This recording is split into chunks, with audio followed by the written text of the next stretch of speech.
Sa British Columbia, naaalarma raw ang maraming Filipino community group sa lugar matapos ang mga insidente ng umano'y panluloko kung saan ginagamit ang mga delubyo at issue sa Pilipinas. Ang panawagan ng komunidad at babala ng mga otoridad sa Vancouver Island sa special report ni Teresa Redula. Hagupit ng bagyo sa Pilipinas, matinding pagbaha o pagputok ng mga bulkan. Ito raw ang nagtulak sa ilan na isagawa ang fundraising sa Southern Vancouver Island sa British Columbia para suportahan umano ang mga apektado ng mga nasabing sakuna. Pero kung tatanungin ng Filipino community leaders sa lugar, ang nasabing fundraiser, isa raw panluloko. Based sa mga narinig namin, it's mga more than 5 sila na mga Pilipina who have been roaming around and selling. Ang nakakalungkot dito is, syempre, the community here, especially the locals, they're very kind-hearted, lalo na sa Filipino community. Nakakahiya lang that they have been used, na scam sila. Some people would donate like $20,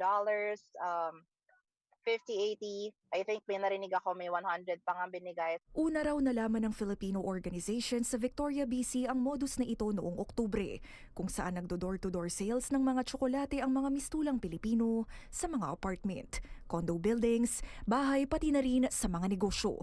Pinili ng Omni News na itago ang kanilang pagkakakilanlan dahil walang sino mang individual ang formal na nasampahan ng kaso sa ngayon. Hindi sila tumatanggap ng e-transfer or any kasi usually pag may yung ibang donation tinatanggap ng e-transfer or something, pero sila ini-insist nila na cash dapat ang ibigay mo. May iba naman who were questioning them, yung parang siguro nagtaka sila and they just wanted to learn more about the donations. So tinatanong nila kung para saan, kung sino yung affected and all. Tapos hindi consistent yung answer. Pag hindi na nila masagot, iniiwan naman nila yung mga binebentahan nila. And then may report din na hindi same nung laman nung brand nung box dun sa loob. I mean, yung chocolate itself, when they open the box, hindi yun yung mismong brand. Ang ilan ginagamit din daw ang pangalan ng mga kilalang Filipino group sa lugar. It's really embarrassing because it's a Filipino and it's not only one. Marami sila, grupo. Kaya nakaka-alarm lang ito kasi ang ginagamit pa nila community ng Victoria. Of course, nakaka-alarm yun dahil hindi naman dumaan sa amin or hindi naman dumaan sa asosasyon yung ginagawa nilang pangongolekta or ginagawa nilang panghihingi ng tulong. Nakipag-ugnayan ng Omni News sa Victoria Police at sa isang statement sinabing bagamat wala silang natatanggap ng mga report kaugnay sa chocolate scams, alam ng pulisya ang anilay broader trend of individuals na isinasagawa ang door-to-door fundraising na posibleng panlilinlang. Anila huwag daw mag-alinlangang tanungin ang kanilang pangalan at beripikahin kung lehitimo ang organisasyon bago ang donasyon. Ayon naman sa West Shore RCMP, wala mang formal na inirereklamo sa ngayon. Hindi raw ibig sabihin nito ay hindi ito nangyayari sa komunidad.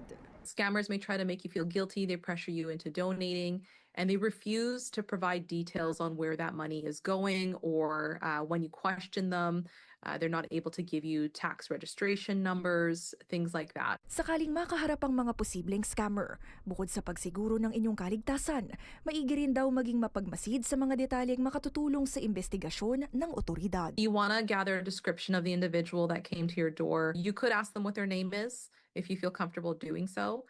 And gathering that information. But an important thing would be, what is the charity's name? What's the individual's name who came to your door? And is there a way to follow up with them? Mensahe ng community leaders sa mga umano'y fraudulent fundraisers. Come forward to Bayanihan and we could help it.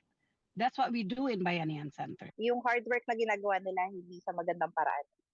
Pwede naman tayo maging compassionate and I guess compassionate at the same time cautious, lalo na sa mga na-scam. So ganun lang yung Sana yung mga nang sa scam na please tigilan niyo na po. Teresa Redula, Omni News, Toronto.